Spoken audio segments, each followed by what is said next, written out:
Sementara kita sibuk berpuasa di bulan Ramadan yang mulia ini, kita diselubungi juga oleh suasana dan berita berhubung dengan rasuah yang dikaitkan terus dengan Ketua Pesuruhjaya Anti Rasuah Malaysia, iaitu Tan Sri Azam Baki.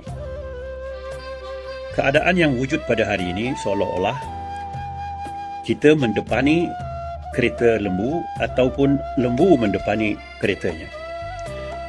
Dalam lain perkataan, idiom Inggeris mengatakan, "This horse is before the cart," or "the cart is before the horse." Ikut manapun, yang berbahagia Tan Sri Azam Baki telah dihujani dengan pelbagai kata-kata ataupun hujah-hujah, malah ada yang mendakwanya sebagai Ketua Suruhanjaya Anti Rasuah yang seharusnya diambil tindakan begitu dan begini.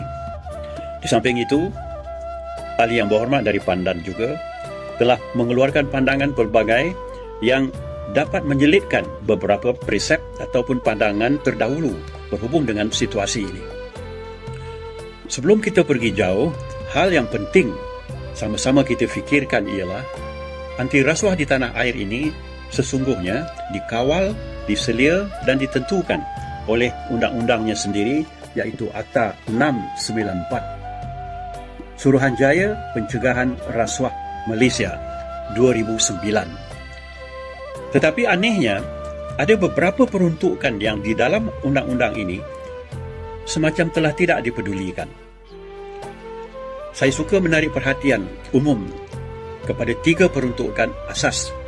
Pertama ialah Seksyen 13 yang menubuhkan apa yang disebut sebagai Lembaga Penasihat Anti Rasuah, di bawah mana diberi kuasa kepada lembaga ini untuk mengesyorkan, membuat laporan tentang apa saja berhubung dengan suasana dan keadaan rasuah di tanah air kita, termasuk berhubung dengan kepegawaiannya, tindakannya dan lain-lain. Kedua ialah Seksyen 14, Jawatan Kuasa mengenai rasuah. Jawatan kuasa ini boleh terus menasihatkan Perdana Menteri apa harus dilakukan. Kuasa menasihatkan Perdana Menteri inilah yang penting.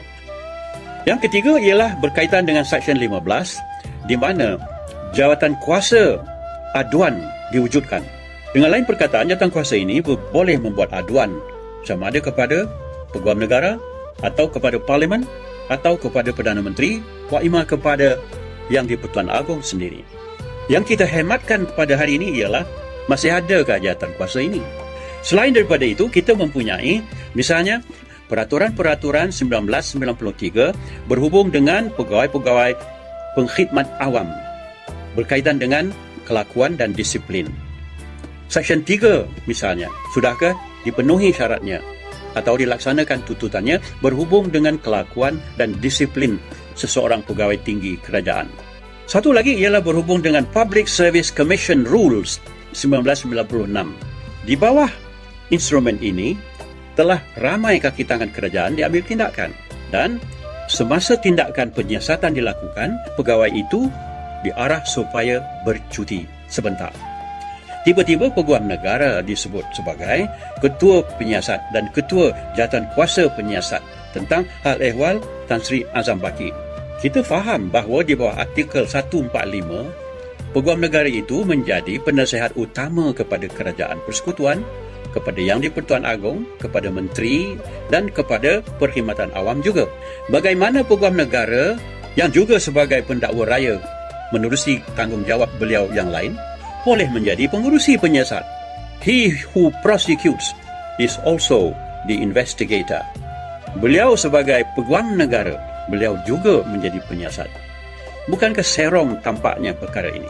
Oleh itu, Perdana Menteri ke-10, Datuk Seri Anwar Ibrahim, harus meneliti ini kembali dan beranikan diri supaya mengambil ketegasan. Tan Sri Azam sudah berkhidmat 3 kali. Diberitahu bahawa bulan Mei depan adalah bulan akhir bagi beliau untuk berkhidmat. Sempat kita soalkan di sini, iaitu ketua-ketua beliau seperti Ketua Setiausaha Negara, Ketua Pengarah Perkhidmatan Awam, apakah tidak bersuara dalam hal ini? Dalam Suruhanjaya Perkhidmatan Awam, Tan Sri Azam masih berada di bawah kawalan KSN dan juga KP Perkhidmatan Awam. Kita belum dengar satu pun daripada mereka.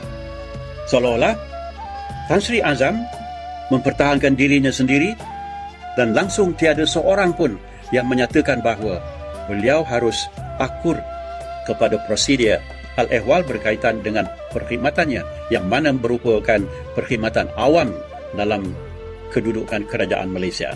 Bagaimanapun, kita harus berikan tanggungjawab ini kepada Datuk Seri Anwar dan tidak boleh berdiam diri lagi menentukan bagaimana akhirnya situasi dan keadaan perkhidmatan Tan Sri Azam ini harus diputuskan.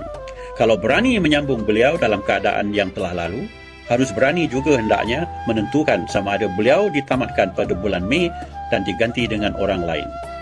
Pepatah ada berkata, takkan seekor ayam jantan tidak berkokok hari tak siang. Hari tetap siang. Wa ima berkokok atau tidak ayam jantan itu. Terserahlah kepada mereka yang memegang pisau dan terserahlah kepada mereka yang memegang kain. Jangan hati berasa risau jika tindakan tidak buat secara yang lain.